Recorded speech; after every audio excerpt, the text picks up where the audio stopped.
What's up, everybody, and welcome to a Wednesday edition of Morning Cuppa Hockey presented by Bet365. Whatever your bet is, it's never ordinary at Bet365. That's Colby, Cohen. I'm Jonny, Lazarus, and we got Arthur Staple joining us in about 5 minutes. It'll be Arthur's first appearance on the show this season, obviously a recurring guest throughout the year, and we're excited to have him on.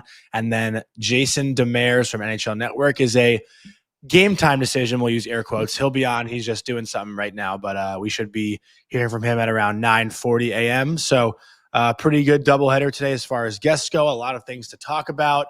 I don't want to talk about the lead in the show because it's going to annoy me, which is the New York Rangers. But Chris Kreider and the Anaheim Ducks last night, if anyone stayed up to watch the end of that game, it was pretty electric in Anaheim for their home opener, which I was correct about. And we did hit our bet of the night for the first time this year. So I think that makes us 1-3 in bets so far this year, which is not great, but we'll have to find a winner for tonight. And I also, before I kick it over to Colby, want to wish little Bill a happy birthday, the most active user in our chat, I guess we can call him, but I will never give only him the title. Chat.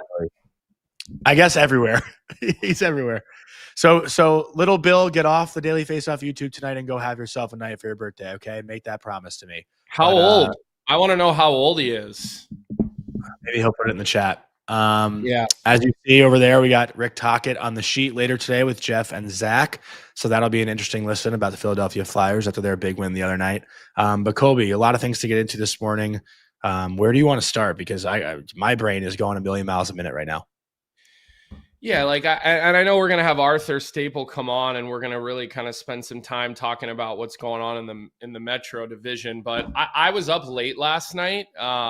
It's been a couple of late nights in a row for me. I think the late night games were a little more action packed, I would say, than some of the early games. I know at some point today we want to show that Matthew Schaefer goal. There was a power play goal last night in the Dallas Wild game, and Jonny and I were kind of bickering about it this morning in our pre-show meeting, but to me, I thought I saw something that I thought was a set play that I just... We already discovered that you were right. I really haven't seen before. No, I think we're still not really on the same page about which part of it was a set play. So I do want to get to that at some point in the show today and break that down. And I would say a couple of other just sort of random notes. Brandon Bussi last night played phenomenal. I know that game ends up 5-1, and I didn't see the last 10 minutes of the third period. And I saw Ryan Warsofsky's comments after the game, and he felt like Dallas didn't work hard, which is you rarely see an NHL team that's not working hard. I mean, there's obviously good teams. I mean San Jose. What did I say? You said Dallas. Oh, I'm sorry. Yeah, for San Jose. Yeah. He felt like they just didn't work hard in the game. Now, I thought Bussi really shut the door numerous times early in that game. I mean, I watched a chunk of it because I really was interested to see how Misa and Dickinson looked, and how does Macklin look in year two? How does Will Smith look? Now that he's playing on the top power play and getting a little more opportunity here in the top six, which he did get late in the year last year, but. Good for Brandon Bussi. I remember doing his last ever college game for Western Michigan in the NCAA tournament. He played really well. I think they won the first game, lost the second game of the Worcester Regional, and then he signed with the Bruins. I think it was after his freshman year, honestly. And I kind of lost track of him. I knew he was in Providence, but he looked every bit the part of an NHL goaltender last night. So it looks like a good waiver claim by Eric Tolsky and the Carolina Hurricanes for sure. The other observations, I think, Jonny, that I had from last night, I'll build off something Jack Eichel, does he look possessed or what? I mean, I had the split screen going, which I'm not a fan of, but on the ESPN app, I have this abnormally large television in my basement. So with split screen, I can still see a pretty big picture. Eichel, man, he looks like he's in another level. Every time he gets the puck, he's making a play every single time. I mean, this contract has this guy flying on cloud nine.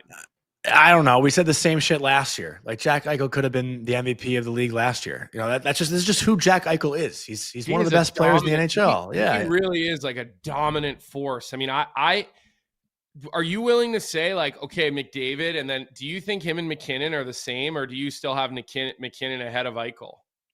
It just looks different because Eichel's skating, like, it's powerful, but it's not like, what's the word I'm looking for? Like the motor isn't as quick. Necessarily look as explosive, but man, his power. I mean, that's what I'm saying. Generates. I mean, that guy looks like he could just effortless.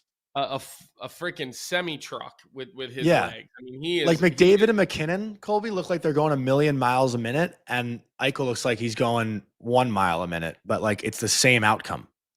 You know what I mean? I'm just so impressed with the fact that Eichel's as good defensively as he is offensively, because he's offensively an absolute star. So those are just some sort of late night observations. I know Arthur Staples here, so you're going to read him into the show. I love when Arthur comes on. He comes in hot every time. He comes in hot. You know what it is? I have some things that I want to bring up yesterday about the Rangers and just about the Metro division. And like Arthur's he's got that right. You know, he's not afraid to drop the hammer a little bit, and he's not afraid to come for you either. And he'll probably start with that. So it's always great to have him on the show. So before we bring Arthur on, just want to give a quick shout out to our sponsor, Uber Eats. And we have an Uber Eats stat of the day coming, but Uber Eats is enabling fans to maximize their fandom all season long with exclusive game day deals on the app.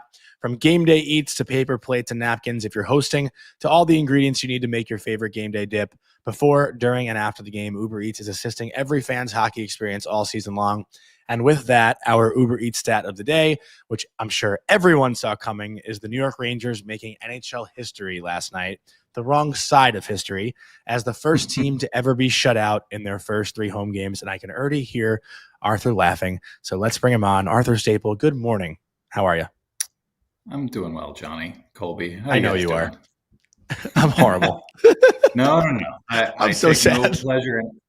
I take no pleasure in it because they're playing well. That is the remarkable thing, that I thought it was going to take a lot longer for them to undo their defensive habits that they've had since David Quinn was their head coach, and now he's behind the bench. The BU Mafia with Mike Sullivan and Joe Sacco, and it's taken them 3 games to look like a completely different team in their own end in front of Igor Shesterkin, and they're still generating chances. It's confounding. I'm sure that the players are confused because they've clearly committed to this style of play. They look a little different than they've looked in previous years skill wise. So I'm with JT Miller, what he said last night. Let's not blow this out of proportion. I agree. Obviously, 2-3 doesn't look good. No goals at home in 3 games is incredible and wild and unprecedented, but they're doing the right things. And I know that after a while gets old if they're not getting the results. But for now, I think you can stick with that, especially with the lineup that they've got. No Trocheck, playing some guys on D that I know are favorites of yours.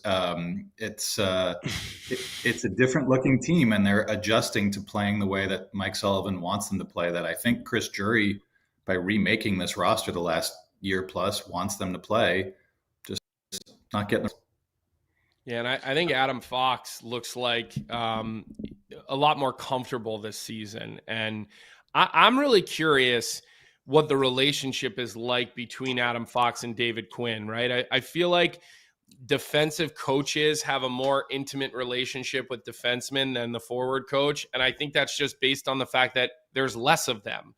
Right. So there's more opportunity to get into the details with them and kind of get down to the nitty gritty, especially with the in-game coaching. And David Quinn has said to me since day one of training camp, like, it's going to be great to work with Adam Fox and be able to work directly with Adam Fox and not have to worry about the team as a whole. Obviously, the power play is something that he oversees as well. But what do you attribute sort of this good start or this sort of, I don't think resurgence is the right word, because Adam Fox won a Norris Trophy how many years ago? 2-3 years? 6, almost 5. 5 6 years. years. 5 years ago. It was 2020, Wow. 2021. Yeah, 2021. Jeez, I don't know why I thought that was like a little bit closer, but he looks to me to be back to his old self a little bit more, the way that he's moving. And I'm curious, like, what you're seeing there with Adam Fox. I mean, yeah, I think you mentioned it, David Quinn. I don't think when we hear about after guys get fired, I don't think we ever heard anything about David Quinn and Adam Fox not meshing when Quinn was the head coach. I think it had a lot more to do with the veterans on that team than some of the younger guys. And like you said, Adam Fox won a Norris Trophy under David Quinn. David Quinn knows how to coach defensemen. He's done it for a long time.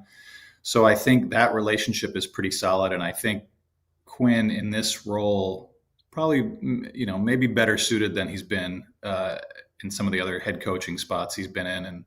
And I think this group, it's very clear now with Keandre Miller not there and Jacob Trouba not there, that Fox is not only the most important guy, which he always been, but the guy that's going to transport the puck and be the focus when they need offense, when they need someone to get it up the ice.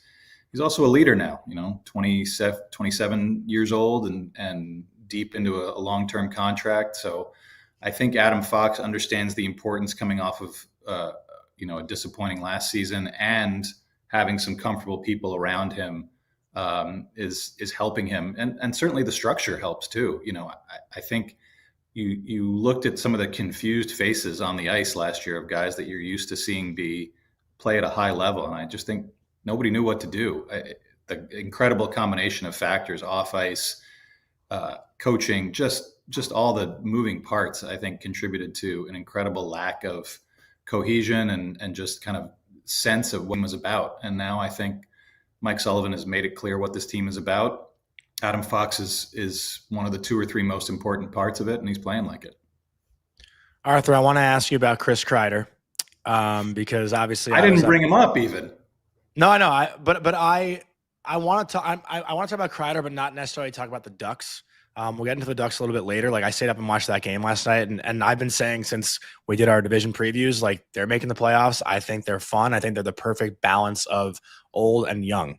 But when it comes to Chris Kreider, obviously the fact that he scored 4 goals in 3 games and 3 power play goals, and the Rangers power play has now gone 4 games without scoring and 1 game with power play goals, and I think they're at like 14%. But you're going to see fans saying, "Oh man, we could use a guy like that." Do you still think it was right to move on from Kreider? Because even though Kreider's having success in Anaheim, I still think it was the right thing to do. Yes. I don't I still will maintain they didn't go about it in the right way. I agree. How last season went and how some of the veterans who have been very loyal to this organization have been treated, but that's water under the bridge. I think once you start down that road, you have to finish it. And I give Chris Drury credit for finishing what he started. And again, not an ideal outcome when you really are just dumping him off and making sure you get the full benefit of having his whole salary off the cap. But he can still play. He can still score goals. He was lost a little bit in the shuffle and hurt a lot of last season, but he does what he does. He is a guy whose commitment to staying in shape and being obsessive about maintaining his level into his 30s. He's arguably a better player now in his 30s than he was in his 20s, when he was a little bit more aimless. He knows what he does well, and he does it. And I think him being a little bit reinvigorated, being with a new group, like you said, a lot of young guys, kind of similar maybe to that 21-22 season when he had the huge year, and a lot of the Rangers young guys kind of stepped to the fore. I'm sure he's feeling it now. Maybe, it stung a bit when he left, but I can imagine that, he's a hockey player and he knows what he does well, and they needed that in Anaheim. So, is there a chance he'd be doing that if he were still a Ranger? Of course. I think him and Mike Sullivan had a great relationship, but I don't think that was the relationship that mattered most. I think the fractured relationship with the front office and maybe ownership was really the key thing, and the Rangers had to move on. So 2 things can be true. It's not ideal to not have Chris Kreider on that power play, but also there was probably no chance it was going to work if he was still here. Yeah. So, and I think for me, like, before we move around, because I do want to ask you about some of the other things going on in the Metropolitan Division right now, namely what Sheldon Keefe said yesterday, because I want to really get your take on it. But I think the last question I'll ask you is, I'm sitting around, I'm trying to watch games. The Rangers are playing. I'm trying not to watch the Rangers too much because I know Johnny's there. So I got to try to have my eyes on other games. And, here comes Jonny gaslighting, telling us all that Mika Zibanejad, who makes $8.5 million, is don't worry. It's great because he broke up 2 plays in the neutral zone last night. I mean, let me ask you a question, Arthur. Why can't Mika Zibanejad score anymore? Is this a will to get to the net? Is this a attention to detail situation? Or is the new $8.5 million Mika Zibanejad a guy who just breaks up plays in the neutral zone, as our wonderful reporter Jonny Lazarus likes to tell us on Twitter? At least he puts video with it so we can see what happens too, which is super important. It is. I think if Mika Zibanejad is going to be a center, which he's got to be now with Trocheck out, he's a 2C on a good team. He's probably a 3C. Like, I think we're going to see, in the Olympics, if he's playing center, he might not be a top 6 guy on that Swedish team. They have a lot of talent on that team. And that's not to say that Mika Zibanejad doesn't have talent, but I think barring any sort of injury last year, and I'm sure there was something going on with him. You can't suddenly lose that burst that he had that seemed just to be missing all last season. So I think when you watch him now, he's not playing with Kreider, and their chemistry was pretty unparalleled in this franchise's recent history. He's been around, he's had some good stretches with JT Miller on the wing last season. Now he's got to play center for however long this is going to be. He's with Panarin. I don't know that they've had a ton of chemistry over the years. Panarin doesn't also really look like himself yet through 5, which is another big reason why the offense is sort of floundering. But we talk about, in the age of analytics, whatever we go on, whether it's, I like to go on Steve Valiquette's site, people go on Natural Stat Trick, and you see the chances the Rangers are generating, and they're generating enough to score goals and win games. But who is generating them? This is a team now that's not an incredible top 6 that's got high-end skill everywhere, and their power play is 30% power play. They're a meat and potatoes team. They've got a lot of bottom 6 guys that are promising and good. Will Cooley, I think, could certainly be a debate. Is he a top 6 guy? Is he more of a third line guy? Future 100-point player. Really high. Connor Sheary, Noah Laba's been a really nice find. These are not scorers, though. These are plumbers. So the pressure increases on a guy like Zibanejad, missing his right-hand man, left-hand man, I guess you could say. And they've got to find what works in that top 6. They're just not, the quality of the chances are there, but you have to see some results. And if Mika Zibanejad is not a guy who can wire home that opposite circle one-timer on the power play anymore, or misses the net too much, or doesn't generate enough of his own stuff 5-on-5, then you have to wonder how, who cares how many chances he gets? He's a 15 to 25 goal guy. And on this team right now, I don't think that's enough for their top 6. I think they need, if Cooley can get on a run, if Panarin looks healthier, Alexis Lafreniere, I wasn't even going to bring him up, but he always seems to be a topic around here. These guys have to become more chance generators than they've been. And I understand they're learning a new system and trying to be defensively responsible.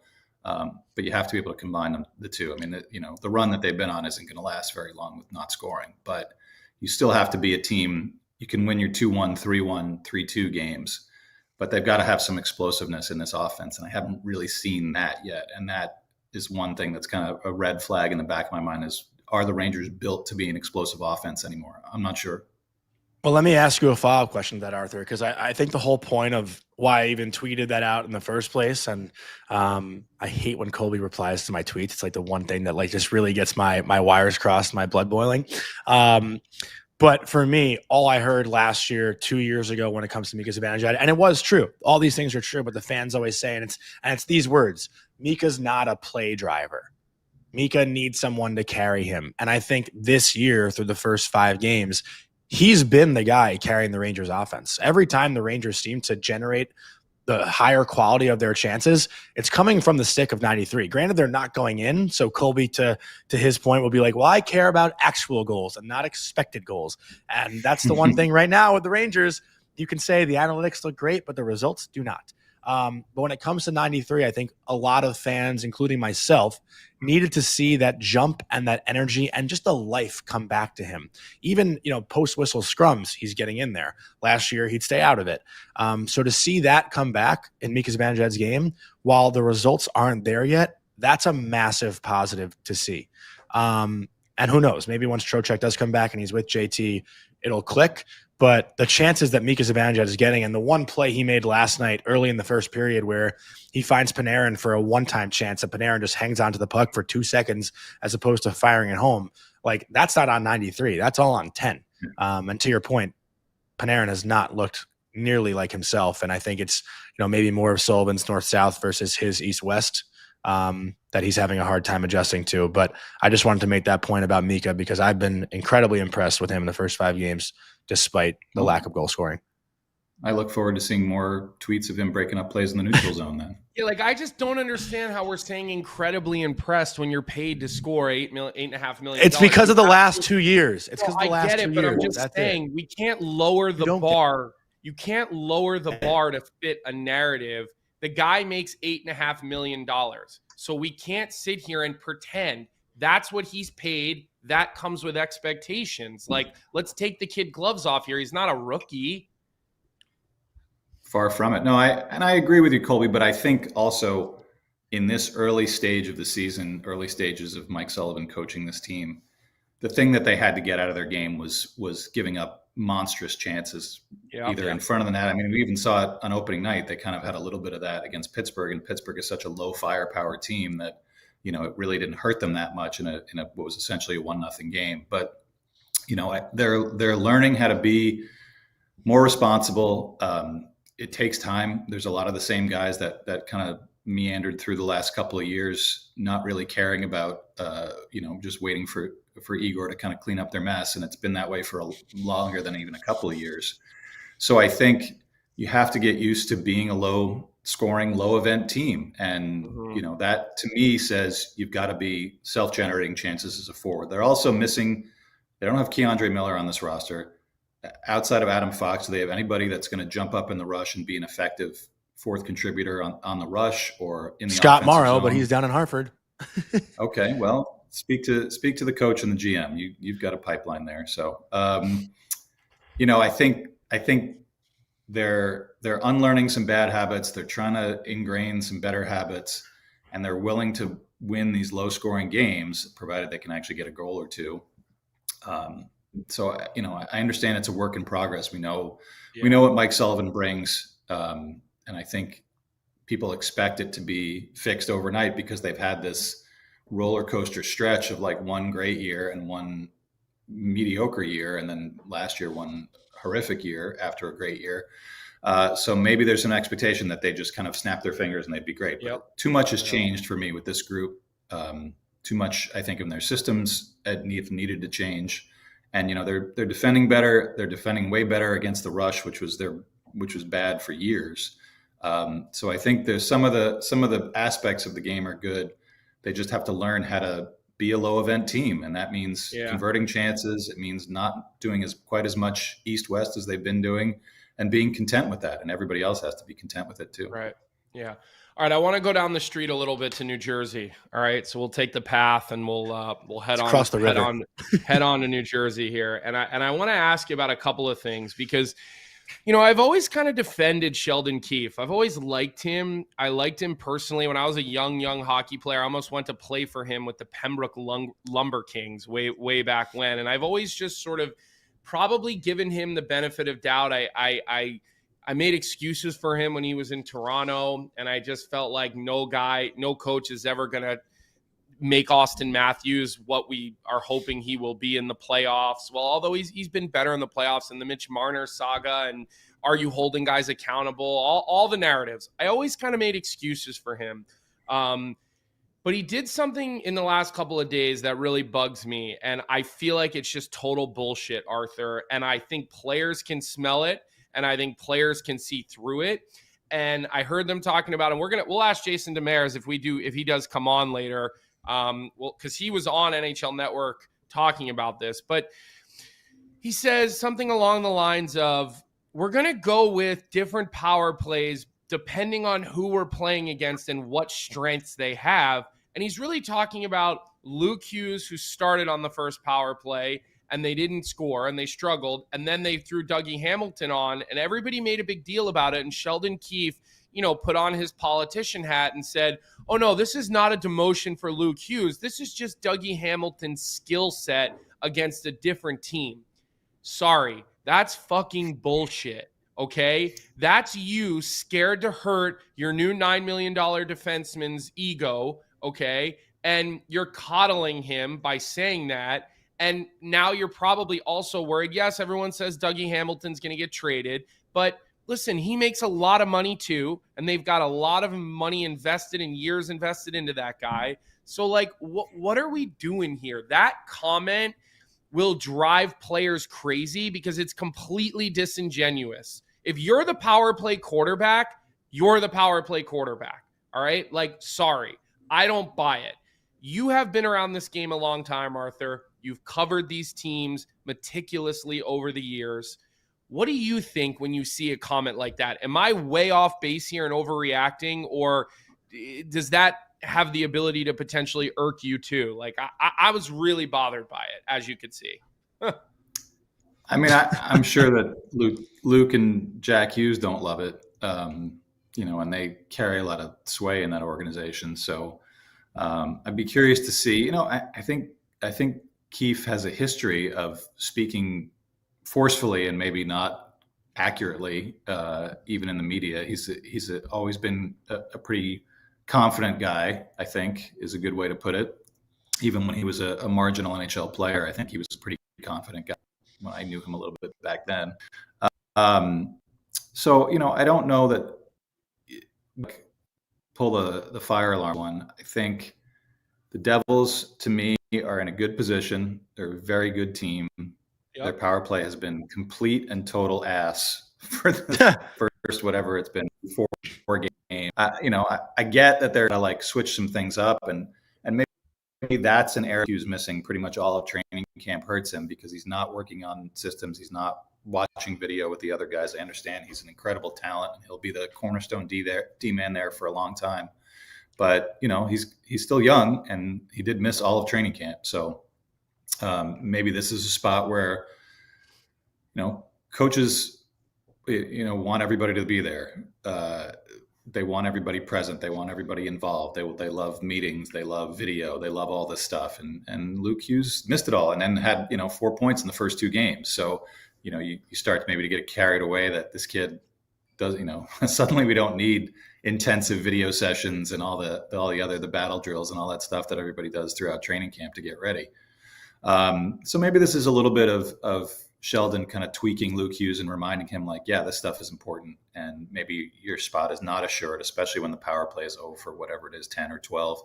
And it shouldn't be, because they have too much talent on that top unit to have this over after a few games. But it's really, to me, the team is in a good enough spot, and I guess they're on the ice back home before their home opener tomorrow in a little while. So fingers, you got to hesitate a little bit because they lost Jake Allen to cramping in Columbus, and then Jacob Markstrom looked like he was running off the ice in pain after they won that game. So their goaltending has been a little bit iffy so far this season. So we'll see what everybody's health is looking like. But the rest of that team, top to bottom, of the 3 teams that we're talking about here, by far the best in the metro area to me. It's a really good roster. They've gotten some great contributions from some guys that we didn't know about, like Arseny Griciuk. So I don't have too many concerns with them. I know that, like I said, I know that Sheldon can be a little bit of a hothead sometimes, but I'm not ready to pull the alarm over this one. Yeah. Well, Jonny, what about you? Yeah. You're a former player. Like, if a coach says that, yeah, okay, we use that term. It's like, you know what I mean? Like, a coach says that, and one complaint 90% of hockey players have, maybe the 10% of the most elite, the Crosbys and the McDavids and those guys maybe never had this experience, but every other player has had this experience where it's the old, it's not you, it's me. You know what I mean? We're sending you down because we don't have cap space. It's because we have too many one-way contracts, or it's you're off the power play. Because again, it's not you, it's me. And as a hockey player, you are trained to take criticism. I mean, I know that there's less criticism now, and you have to handle the players a little bit differently than you used to. But I just think that players can see through dishonesty. And I feel like one of the biggest places coaches and GMs go wrong is just not telling a guy like it is. And, people crucify John Tortorella for this his entire career, but most guys will say, I at least knew where I stood, right? I knew where I stood with him. And it's a situation where you might not like it in the moment, right? You might hear something from a coach or a GM, like you're not on the power play because you're underperforming. But I do feel like it's the thing, once you get back on track, you can look back at whether it takes a week, a month, a year, and say, you know what? That was right. I actually needed to hear that at the time. And I think in the long term, it benefits a guy more by just being straightforward with him and not going into the media and doing what politicians do every day that drives the entire American public crazy and just lie to us and treat us like we're morons. Like, I don't know. Like, that is something I think fundamentally wrong with the way a lot of coaches handle situations and general managers handle situations, especially with younger guys. And to me, I think players sniff right through that. And I think that's where relationships break down between players and coaches, is by not just tell them like it is. I also think it's situational, though, because there are players, Colby, especially younger players now. Like I remember, my senior year, some freshmen come in, and even my sophomore year, like when the big UMass freshman class came in with like Kale and Leonard and Chafee and those guys.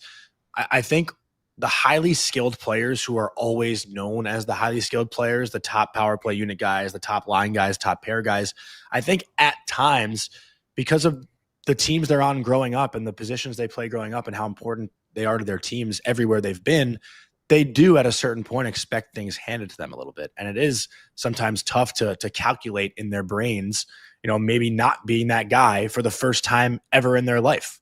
So, I think that's where you do have to kind of coddle those relationships a little bit. And it is hard. Like, imagine telling Luke Hughes, who just signed that big contract, who's been a top guy his whole career everywhere he's been, hey, you're not good enough to be in our top power play. Yeah. Well, imagine telling Dougie Hamilton that, who makes $9.5 million. Right. Yeah. And if they're 0 for 10, he's got to know that some of that gets hung on him. And for sure, I'm sure no matter what, I really do feel like missing training camp. Hockey is such a different sport than all the other ones where guys do that. And there's a voice in your head that says, I shouldn't have done this and I need to make up for it. So suddenly you're doing things that maybe you should be doing or trying to do too much or whatever it is. And that throws you off. So doubt, I'm sure that maybe this isn't but also if he's got that doubt, and maybe Sheldon Keefe, this is a time where you tell a white lie and say, you know what, it isn't you.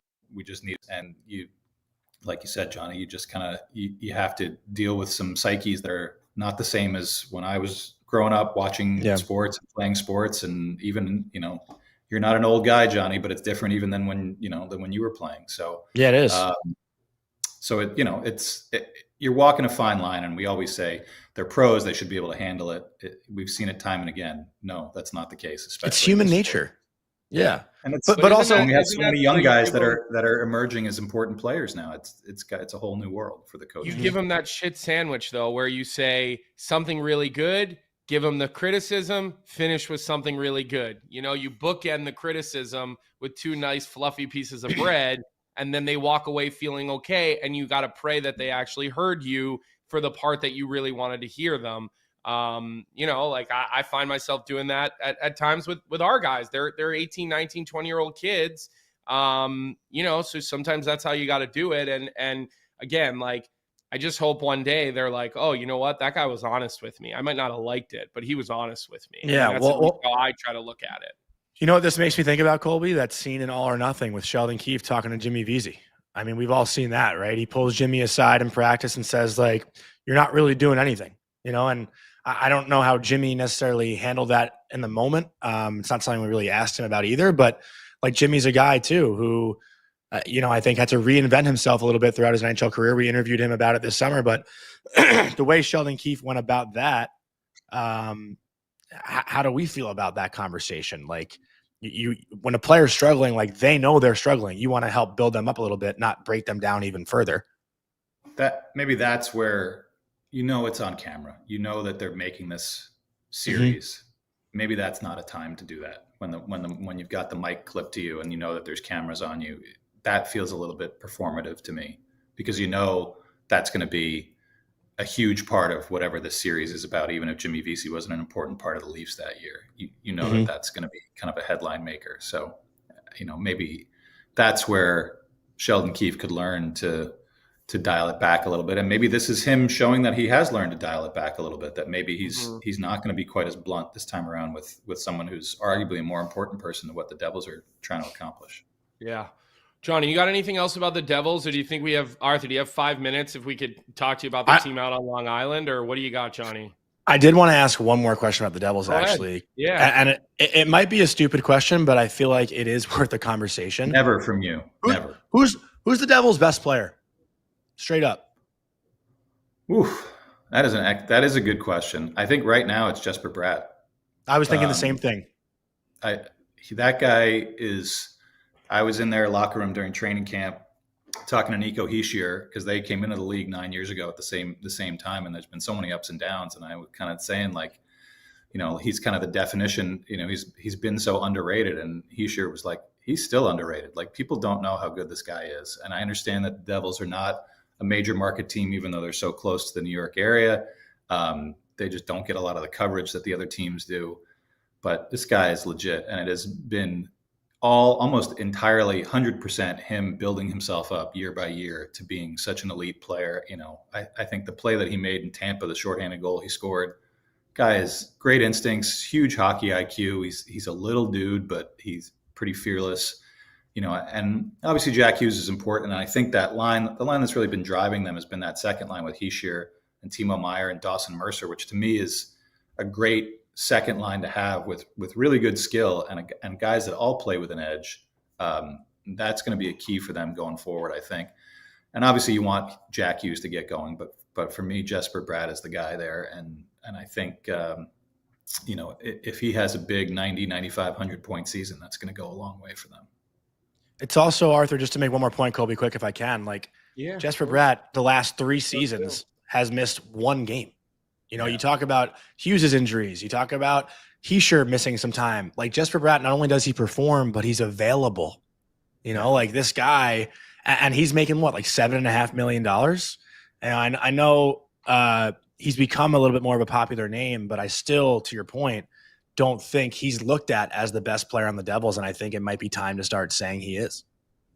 Yeah, I mean, if he was in Toronto, he'd be Willie Nylander. That's how much people would be paying attention to him on that level. He's not as creative and dynamic as Nylander is, but he's tough as nails and plays in all situations. Like, just a genuine star player in the league that nobody really knows about. Yeah. So Arthur, do you have a couple more minutes? You mind spending a few more minutes with us to talk a little bit about the Islanders? He knows the deal. We asked for 20. We take 40. This is a new house. I put the whole wall up just for this one show. So let's make it last as long as possible. Yeah, I love all the old school, like what do they call pennant? What I forget what those are called. Yeah, pennants, right? Pennants, but those ones look like they're kind of like retro pennants, like the old BU one you have behind you. That's pretty cool. Obviously, you knew I'd be drawn to that, but we've spent a little bit of time this week talking about the Islanders and how exciting Matthew Schaefer's been, and just sort of where do they go next. And I wonder if you can look into your crystal ball and tell us what you think the future holds for this New York Islanders team, because, you wonder, and it's like, what is the direction here? I mean, the Rangers did a short retool with Jeff Gorton, and he got fired, and Quinn got fired, 10 games above 500. And I get it. There were warts, there were issues, but they've seemingly bottomed out again after that quick little 3-year retool type of ordeal. Now you look at Montreal, Jeff Gorton's there, and they look like they've done a quick little 3-year retool, and they look like they're moving in the right direction, and they're exciting. So they got extensions too, Hughes and Gorton. 5 years. I saw that yesterday. Yeah. And listen, you could say that they deserve it. The work that they've done, they've kept the contracts in reasonable numbers. They've built the core we can debate if that core is good enough to win a Stanley Cup or not, because I don't think Jonny or I are sold on that. But with the Islanders, like, is that a market that will accept a rebuild? You know, do you have enough in the pipeline?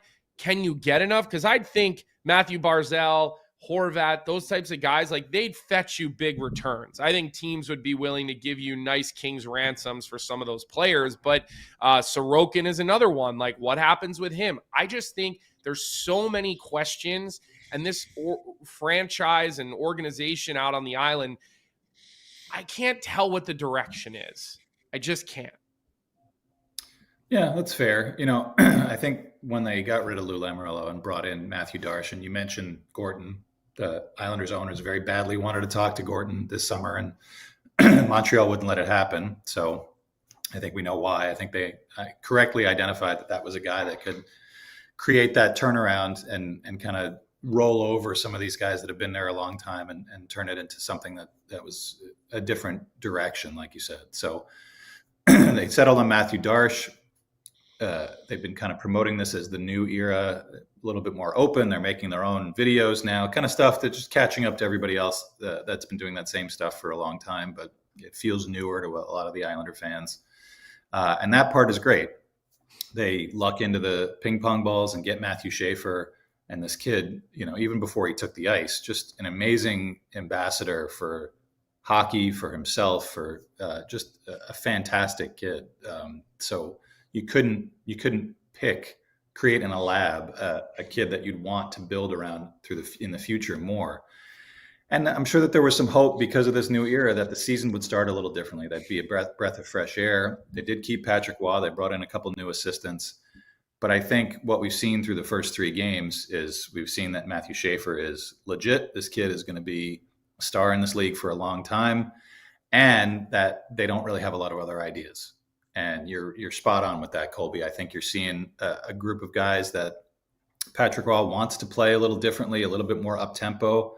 They've really only got 1 or 2 guys in the back end that can play that way, Schaefer being one of them. And suddenly you're seeing this kid play 26 minutes a night in his second and third NHL games. And to me, you know, I understand him being a wet blanket and it's exciting to watch him play, but how is that a development plan for your most important player who just turned 18 a month ago?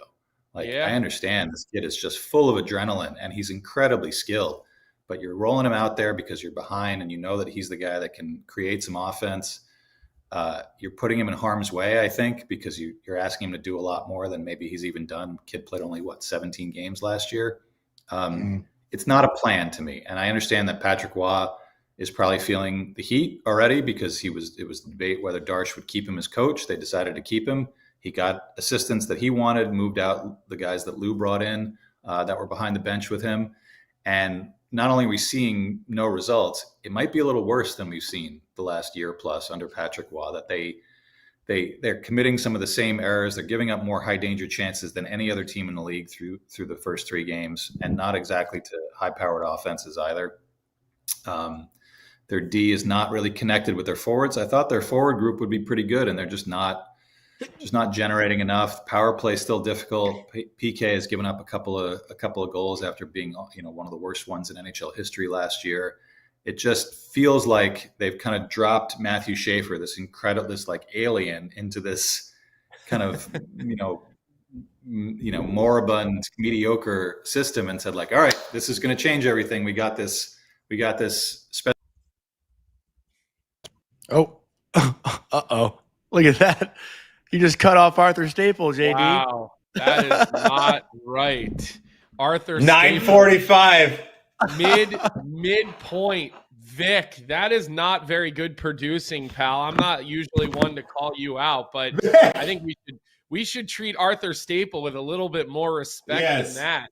Can we just bring Arthur in as well here and just let him finish his point? I think let me pop off and I'll pop back in 2 minutes. Yeah, geez, that was rough. I was excited. We love you, JD, but I feel bad. Arthur's a legend. You know, there he is. All right, he's back. Blame the producer. And now I think we've lost Arthur. Oh no, this is we got him. We got him. I see Let's that Expos hat moving. I see that Expos hat moving around. So there you go. Sorry about that, Arthur. No, Blame Vic. Could have been my fault here. Nope. It's Vic's fault. So yeah, it's just I think you're right, Colby. I don't see a plan other than let's ride Matthew Schaefer to jersey sales and ticket sales. And is that stuff going to matter if the team is bad? I don't know.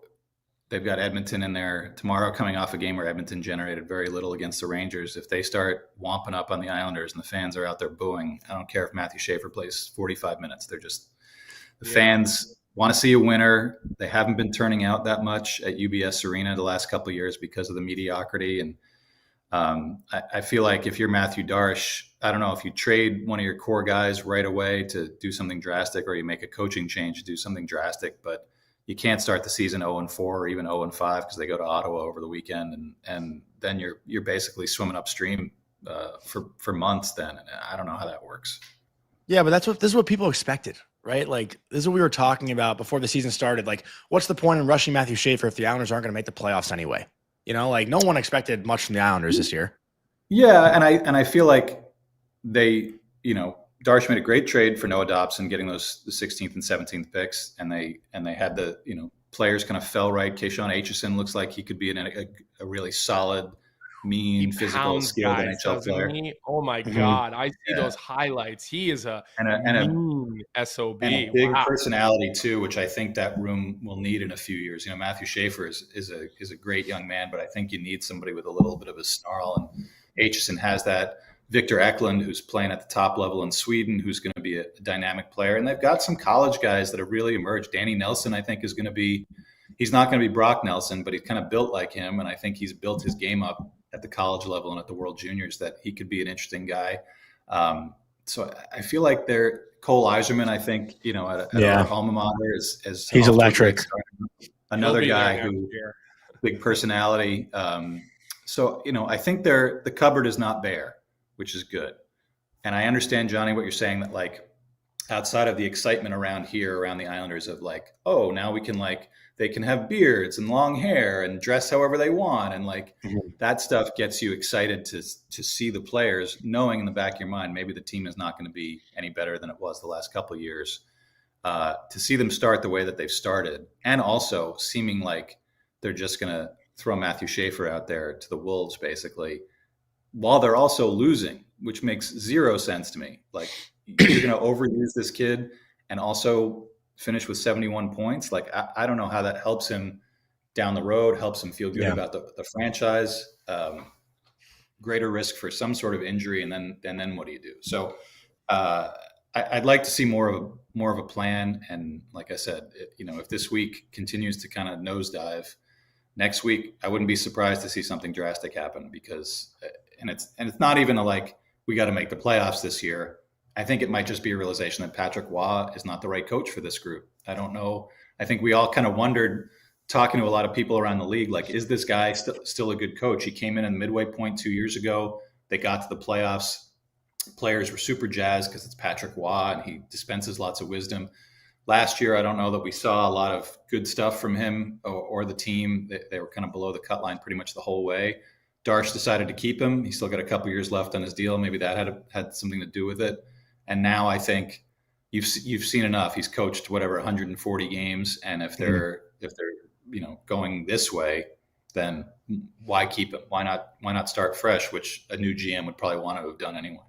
Yeah, no, it makes a lot of sense. And Arthur, again, thank you so much. Great Rangers, Devils, Islanders chat. I think we'll be hearing more of that hopefully soon. But with that, we will chat with you soon. Thanks for taking the time this morning. I know we always tell you 20 minutes and it's always 45, but we appreciate you. 48. Thanks, guys. Anytime. All right. We'll see you. All right. Before we bring on JD, because we all know he's coming on next, I just want to give a word from our sponsor, Perasso, and we also will dive into other teams around the league. We'll get away from the Metropolitan Division a little bit here with JD, but Perasso is the most complete choice for shaving and beard care, made in Italy since 1948. Perasso has been a staple of Italian culture and barbershops globally for 4 generations, so get 15% off at Perasso-USA.com with our promo code Hockey15 in all caps, Hockey15. And JD, if you are here, sorry for that little jump scare before, but it's good to have you here. We love having you on this show, and I'm actually going to kick it off to Colby for the first question if he wants it. To lead things in here. And we can't hear you. We got to get your, you might be muted there, JD, or either that or Vic's still dropping the ball this morning. Well, at least Vacation Vic is back. Seems like you went to Italy the first week. It seems like Vic went to Italy the second week. We'll have to bring Zach out of the bullpen here to get this show rolling along a little bit. It's funny. My first question to JD is really going to be about Vegas and what his expectations are if they do sign Carter Hart. Like, does he think Carter Hart is the answer in Vegas to sort of putting them over the hump and getting this team back to, lifting the Stanley Cup? Because all signs point towards that. I mean, I saw Matt Murley reported it yesterday. This morning, I heard from a friend of mine here in Philadelphia who is a goaltender. I'm not going to say his names. I don't want to throw him under the bus, but he's friendly with Carter Hart, and he texted me this morning and said definitely expect to see Carter Hart sign today, seemingly confirming what Matt Murley reported yesterday. And so I think it's going to be really interesting. You bring him into a locker room where you've got a lot of veteran leadership. You've got guys that have won before.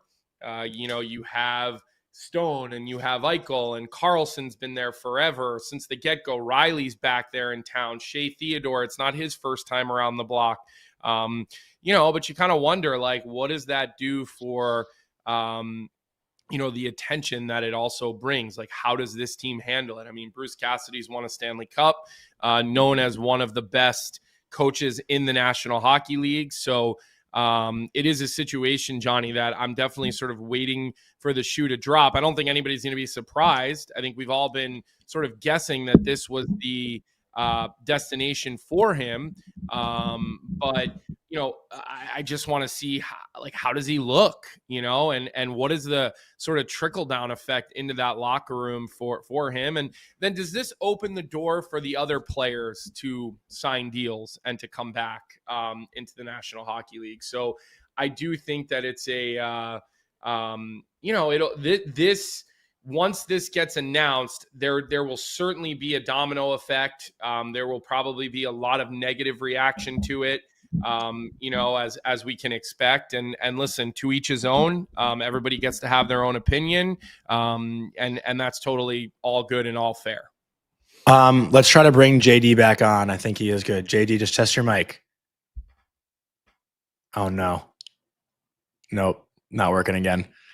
We gave Vic your number, though, JD. We'll get it sorted out. And apologies to the checks. We know everyone wants to hear what JD has to say because he's obviously one of the most respected voices there is right now in hockey media. Does a great job on NHL Network. But also, Colby, I don't know if you mentioned. He's everywhere. It's not just NHL Network. I feel like JD's everywhere. With the Sharks, too.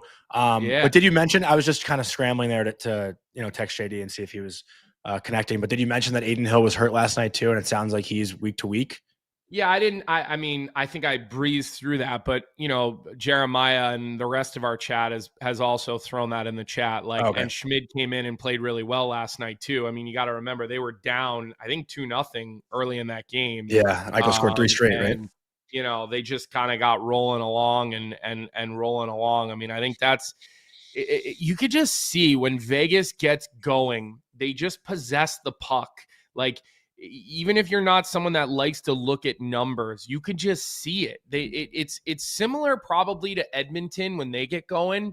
They just seem like the puck is with them so much drastically more than the other team. And you can almost watch Calgary, and I'm sure Randy was up late last night. Well, not late there, but watching that game, like, the second half of that game, it just felt like Calgary they were back on their heels. Like, they couldn't deal with the overwhelming speed and the pace of the Vegas Golden Knights. And I know Calgary's not, a top team by any means this season, but still, you're NHL players. And so when you start to feel so much discomfort and so much pressure, like, eventually your team's going to crack. And that's kind of how that Vegas train, like, they're going 5 miles, 10 miles an hour, 15 miles an hour. By the end of the game, they're going 95 miles an hour straight down the freeway, and Calgary just had absolutely no answer. I haven't watched Calgary play at all, actually, so far this year. I didn't get to catch that game last night. I was watching the Penguins Ducks, like I said before. But Calgary last year, like right on the cusp of the playoffs, Colby, I know a lot of it was because of the play of Dustin Wolf, but this group up front, I mean, and also Rasmus Anderson, like being that trade bait this year, like you talk about the Islanders' plan. What is Calgary's plan? I think that's something that we've talked about the past few years, but like Jonathan Huberdeau is not nearly what he was in Florida, although he had a bounce back year last year. Coronado actually looks pretty promising, like, one of the nice younger players in the NHL who has a wicked shot. And I think we are good with JD. So let's try this again. Hopefully the third time's a charm. Let's go. Yeah, we got him. There We got him. I'm going to pass it back to you, Colby. Yeah, I'm going to pass it back to you. But JD, thank you again for joining us. I don't know if you could hear us at all, JD. We're talking about the Carter Hart situation and sort of how that changes things, or does it change things for Vegas? And like, what are the proper expectations for a guy who hasn't played in the NHL at that position in quite a while? Well, before Adin Hill got injured last night, I was in our group chat with the NHL Network, and I was just like, I'm not sure they're super confident in him. He doesn't look great. I don't know if Akira Schmidt's enough. They need to go get somebody. And who's going to be the first team to kind of pull the trigger on Carter Hart? I know it's a weird situation, very kind of fluid as it goes. But if he can get back to what he was and before all the issues and everything that happened, and the allegations, the court case, everything that went on with him in the past couple of years, he was turning into and was the guy in Philly and was really coming to his own. So it's going to be interesting to see if he can find that. I mean, we saw what happened with Jeremy Swayman, with the contract talks and taking a little bit of time off. And, you really talk to these goalies and, they always say like it's different at the goaltending position. Like you need a lot of reps. You need to feel pucks in preseason. So coming in middle of the season, I think is pretty difficult. But I wouldn't put it past Vegas to make a big splash. That's what they do. They swing for the fences, and I'm sure they're turning over every stone right now.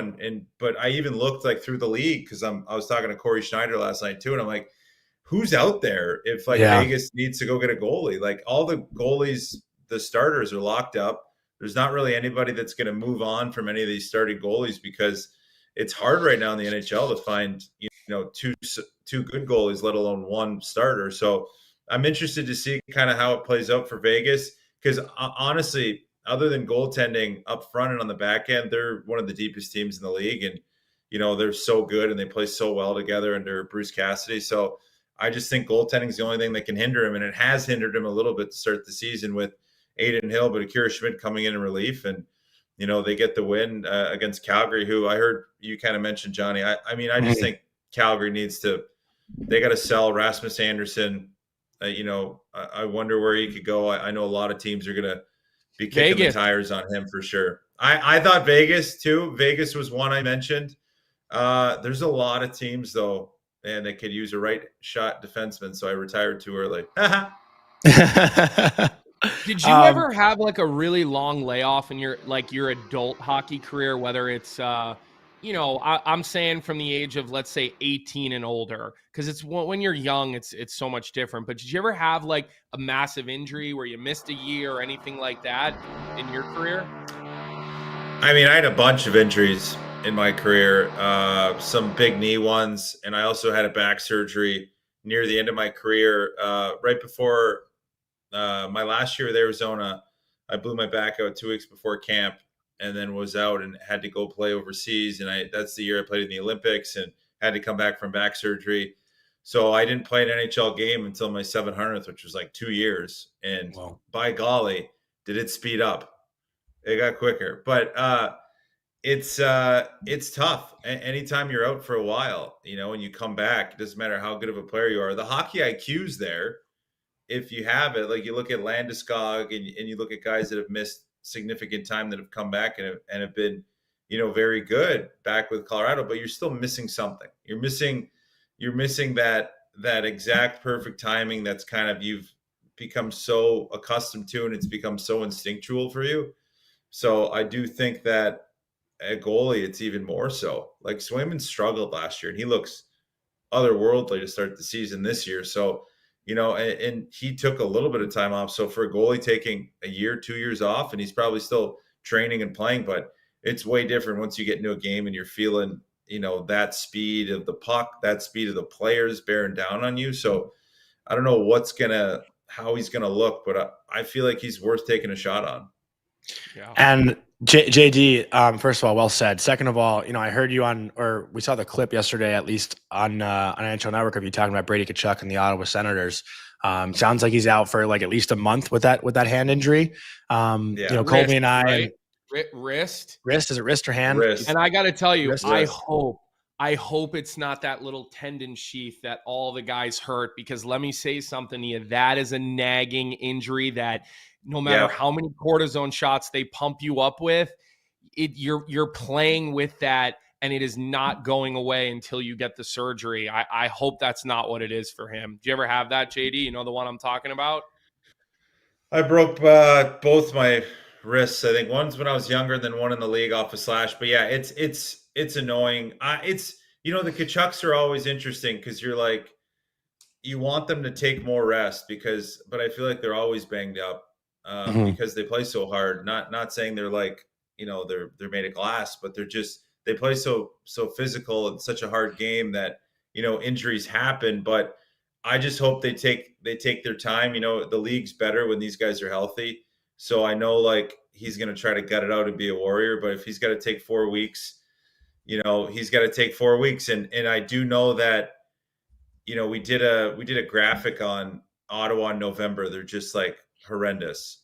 They just can't, the last 4 years have been god awful in November. So that might play a part in him being like, oh, I can play. But I think they have more depth than they've had in recent years. I like them down the middle. I really do. Even with, Brady's out, but I like them down the middle. I like them. I like what they have. Batherson's back. So, if they can stay healthy, minus him, I think they'll be in fine shape. Not great shape, but I think it'll be enough to kind of await his return in 4 weeks. But if he's got to get surgery, just got to get it now and get it over with. I was just going to say, too, it is a big ad with Batherson coming back today because he's missed their first few games, too. And I was very high on Batherson coming into this year. Just with the past few years he's their best player in the playoffs. Mm-hmm. He's their best player in the playoffs last year, I think. Let me say this, too. Like, you lose a good player, or let's not even say good. You lose a great player, but you also lose the guy who drags you in every night. And I look at Ottawa's lineup, and listen, they have plenty of really good players. I mean, and having Claude Giroux there as like your insurance policy, I just still will praise him and talk about him as a guy that still doesn't get enough credit and never has. But who is dragging them in? Because when I'm looking at the forward group, I just don't know. And probably the same goes on the back end. Like Tkachuk is the guy when it's a sleepy start that goes in and riles everyone up. And so I just worry that they can fall behind, and they haven't yet. I mean, we're so early, right? But, does this dig them a hole that they're now spending the rest of the year digging out of? And then they don't have really enough energy to get through a round of the playoffs, because I think the goal for them has to now be, okay, let's get out of the first round. Well, it's so funny you say that, and I was like, "Man, were you watching NHL Network yesterday?" Because we asked Rupper. I asked Rupper. Oh, you were perfect. I love that. And I also heard you talking about the Sheldon Keefe thing today, and I did want to press you on that a little bit because I was not satisfied with what you said on that. By the way, I can't wait. I'm excited. I love that. Receipts. No, but it's interesting because Rupper brought up a point. We both kind of looked at each other and we're like, you know what, like. Tim Stutzla is probably the least talked about like superstar in the league in terms of like, he gets let off the hook a lot. And I don't say that as a bad thing or a knock on him. I think he's a great player, but I think he needs to take more ownership of this team and really, he's not the physical guy. He's not going to fight, but he needs to be the guy like, hey guys, this is now the time. Like we have enough skill. You got Dylan Cousins, you got Pinto, you got Batherson, you got all the skill, you got Giroux, but I'm the guy that's going to drag us into the fight, whether it's getting to the net, scoring big goals, making plays. I'm going to be the Kaprizov. I'm going to be the line driver and the team driver offensively.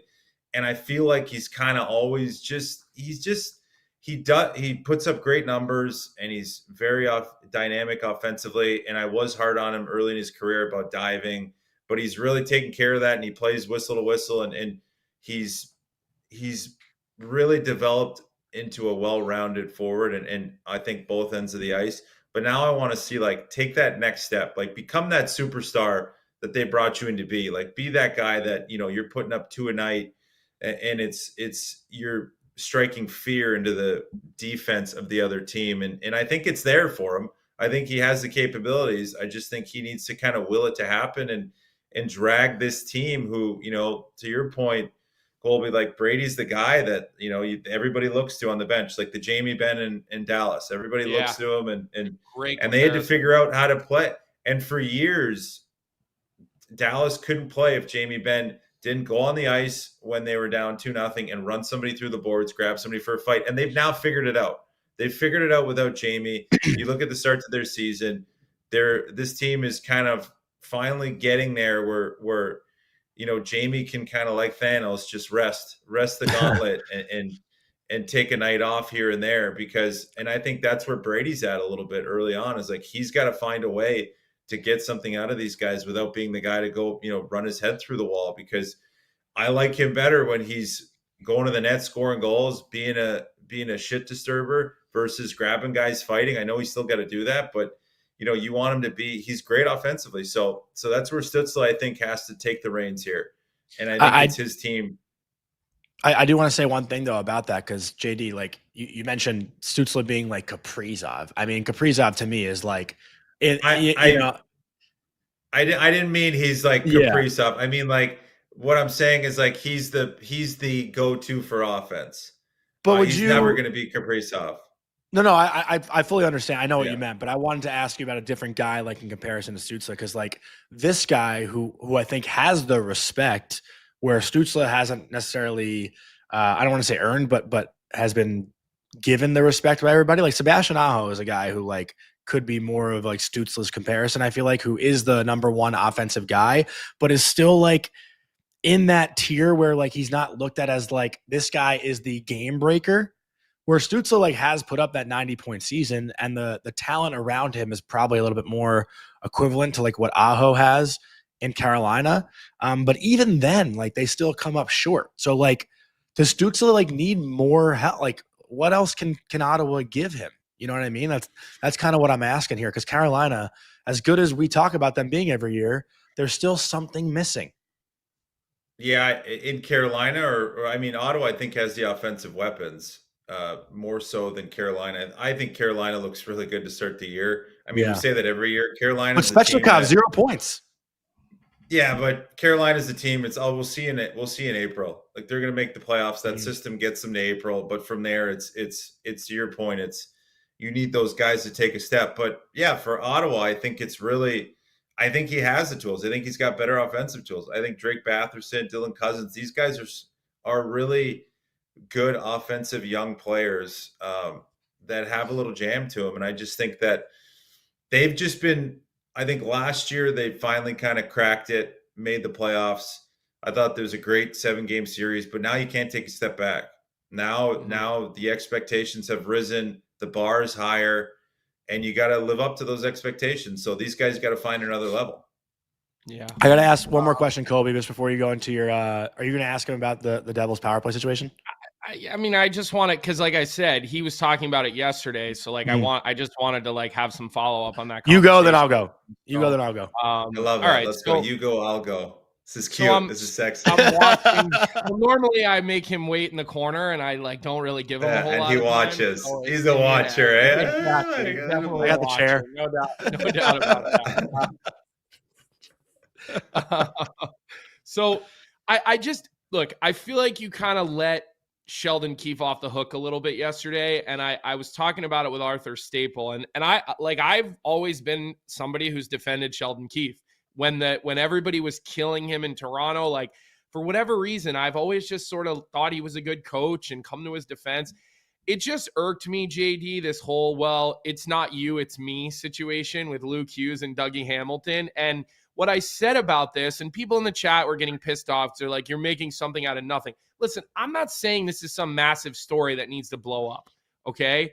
But I just think you do better off as a coach just telling a guy like it is than some bullshit. It's not you, it's me situation.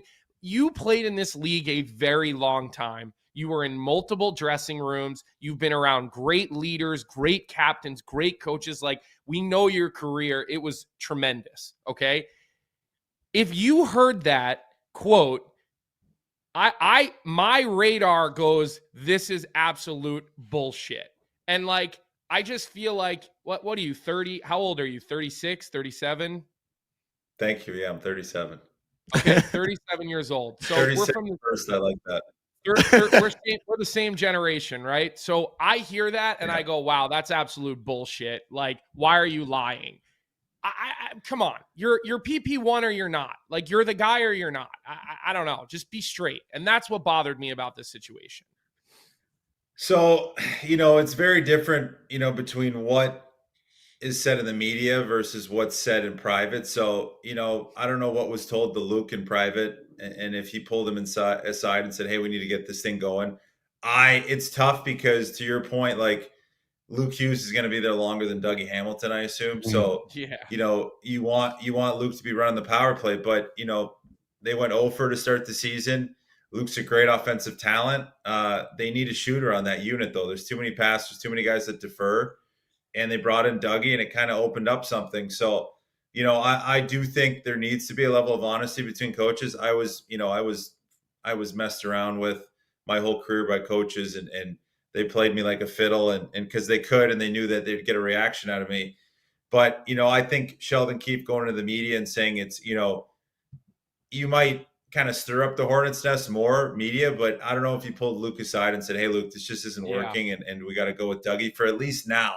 So I don't know private. Do I think like a lefty-righty situation like in baseball for hockey power play? I don't think that necessarily works. I think you always just ride the hot hand.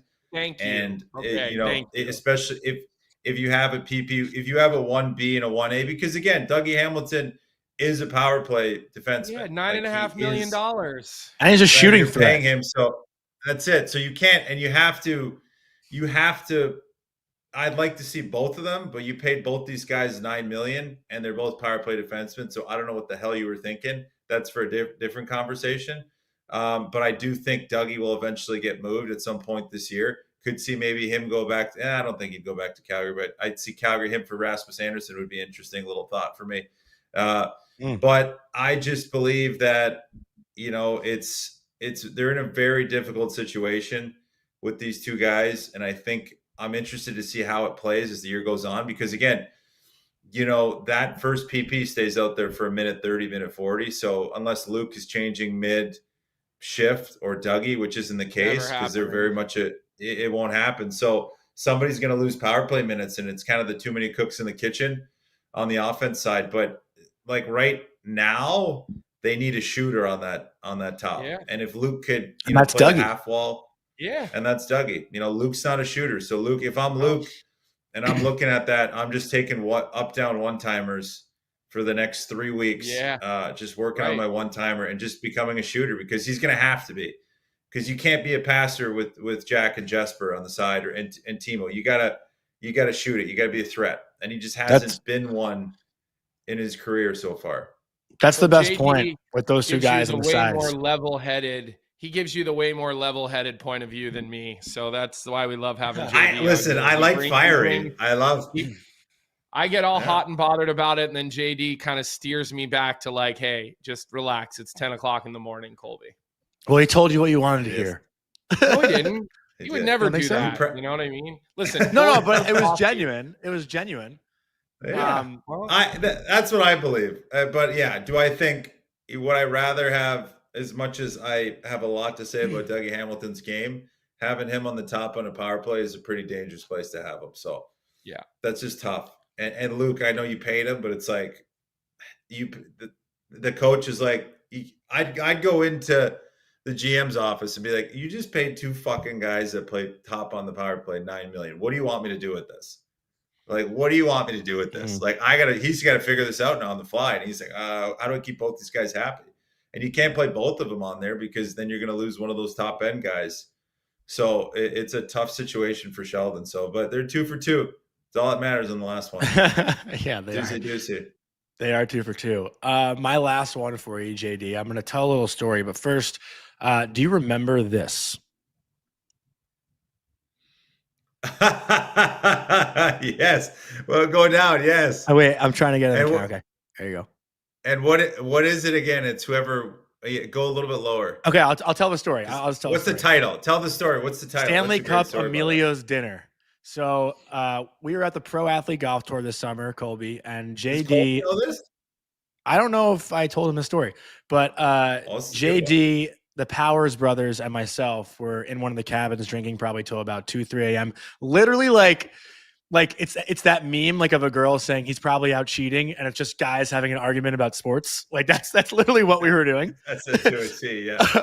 So I gave a proposition. I've done this with my friends for the NBA, but I said to JD, Chris, and Dan, like, pick one team that you think will never win a Stanley Cup, and the day that team wins the cup, you have to take this group out to Emilio's Bellado for a dinner, and you're paying for it. And the team that JD picked was the Anaheim Ducks. And I wanted to come on here this morning and glaze the Anaheim Ducks for how they've looked so far this year. And with Kreider. Did I say I thought it was to win the Stanley Cup? Yeah, but if they win, that means you're buying. You don't you don't that. want your team to win because you don't want to buy. I'll take it. He already butchered this story, didn't he, JD? No, I didn't. No, I'm gonna have to get the powers on because I'm trying to think because I'm bullish on the Ducks and been bullish all summer. All right, maybe you just wanted to treat then. I don't know. Maybe you wanted to treat that. Yeah, like I'm bullish on the. I'm duck glazing like you. I'm peeking duck right now.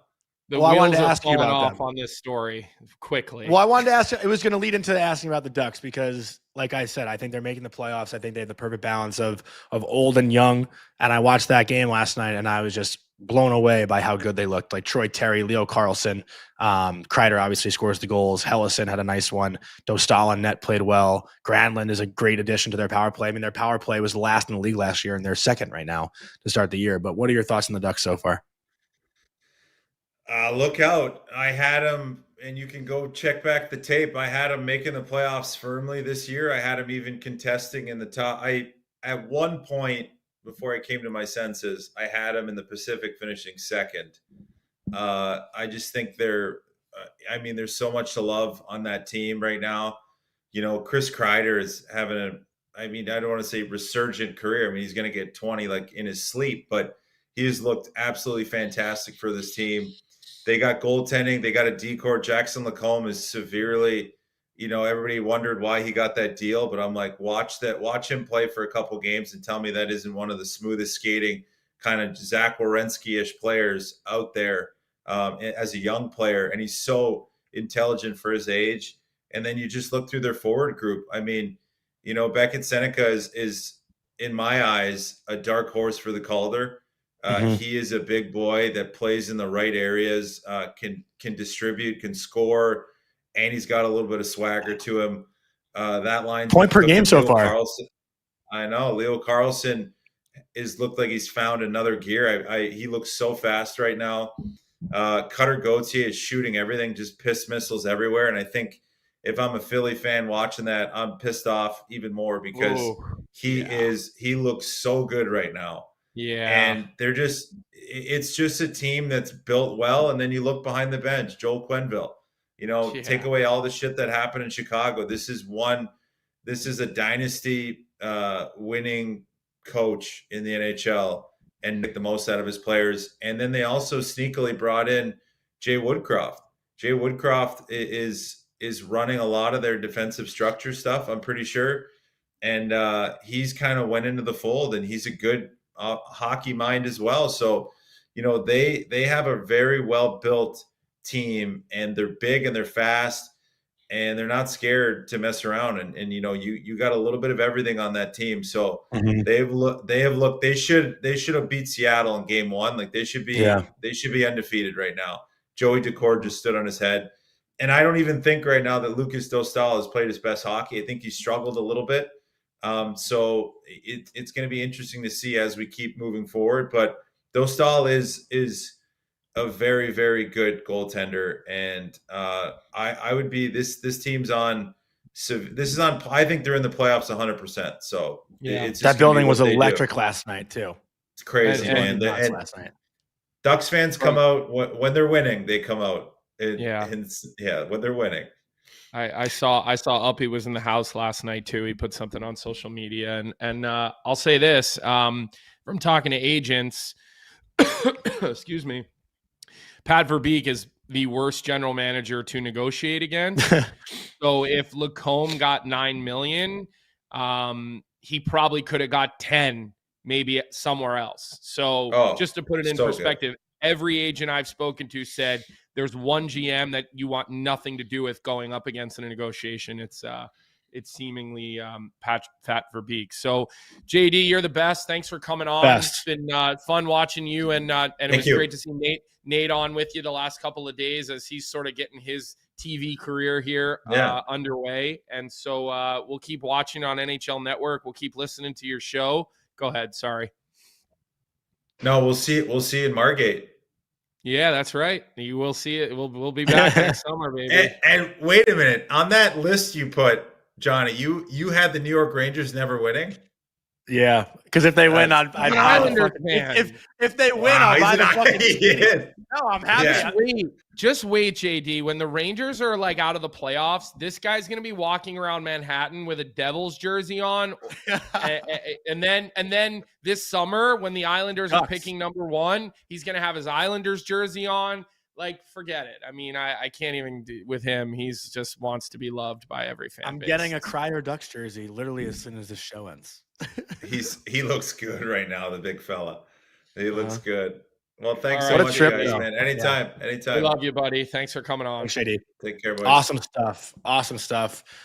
Great show so far today, Colby. I mean, it's already. I got to go to practice, so let's get to Bet365, okay? Well, before that, we got to just mention our sponsor, Prime, and that segment with JD was presented by Prime Video and Monday Night Hockey, your exclusive home to the NHL, streaming games nationally in Canada every Monday. Prime Video opened up this week on Monday with a doubleheader that we all watched, Detroit and Toronto and St. Louis and Vancouver. So subscribe with a 30-day free trial to watch Prime Video to catch it every Monday night and the new season of Face Off, which I actually showed to Emily, by the way. I made Emily watch the new season of Face Off, or at least the first episode, the one with Sidney Crosby, and she was asking me a million questions about Crosby and how he used to be able to back check, and now he's a little bit more tired and the age is getting to him. And I told her I was too tired to answer her questions, but we're breaking down hockey here on Sweet Baby's couch. So download the app or go to primevideo.com for Prime Video. With that, our last order of business to get to, Colby, is our Bet365 of the night. Whatever your bet is, it's never ordinary at Bet365. You must be 19 or older. Everyone knows the deal with Bet365, so download the app and get in on the game. And tonight we're going to take a big risk after winning last night. The Ottawa Senators, without Brady Tkachuk, Dylan Cousins, I believe, making his return to Buffalo. We're actually going to take the Buffalo Sabres as a home dog plus 100 on the money line tonight. Obviously, I'm used to being a jinx, but Buffalo, I don't know if it can get any worse, so I don't even know if a jinx would even do any solids for them. But I love what Tage said. I think I love what Rasmus Dahlin said after their last game, and you're going to see a pissed off, fired up Buffalo Sabres team tonight. I don't, is Zach Benson going to play tonight? I've seen reports about Benson playing too. But we'll see what Buffalo and Ottawa has in store tonight. Obviously, it's not a marquee matchup for the games this evening. There is that TNT doubleheader. You got the Panthers, Red Wings, you got the Blackhawks and Blues, and then to finish out the night, you got the Flames at Utah. Not great matchups tonight around the league, but just 4 games to watch for. Yeah, and speaking of Detroit, we should have James Van Riemsdyk on with us right off the top of the show for his first reoccurring appearance of the season. So you'll have that to look forward to tomorrow. Make sure you like this stream. Make sure you set your automatic downloads on Apple Podcast and Spotify. We got to bump those audio numbers. Leave your comments in the chat. I responded to one. Leave your comments on the stream. I responded to one with all of the brainiacs out there telling me that I don't understand how it works because it's a revenue share and it's 50-50 and the money goes back into the system. But what happens when there's over $100 million in cap space amongst the NHL teams? No, the money isn't all going back into the system. The money is staying in the owner's pocket. So if you're going to come at me, make sure you have a fucking clue what you're talking about because I am ready and I am ready to go. With that, Like the stream on the way out. Yes, I know I already said that once, but our like counts need to be higher. It definitely drives more views on YouTube. And that's all we have for today. It was a great show. Thanks to Arthur. Thanks to JD. Vic, I'd say C+ for you today. Not your finest work, but it's all right. There's always tomorrow to bring yourself back up. Look out for Johnny's Twitter all day. I'm sure he'll be breaking down Mika Zibanejad's neutral zone forechecking plays. So we hope you enjoy the rest of your day. Johnny, good show today. And we will see everybody, as we always do, right back here tomorrow morning at 9 a.m. What's up, everybody? Thanks for tuning in to Morning Cuppa Hockey here on the Daily Faceoff YouTube channel. If you enjoyed the show, make sure to hit that like button, subscribe, and turn on notifications so you never miss an episode. And don't forget, we've got more great hockey content every day. You can catch DFO live at noon and stick around for the Sheet with Jeff Marek at 1 p.m. right here on Daily Faceoff. Until then, keep your coffee hot and your takes hotter.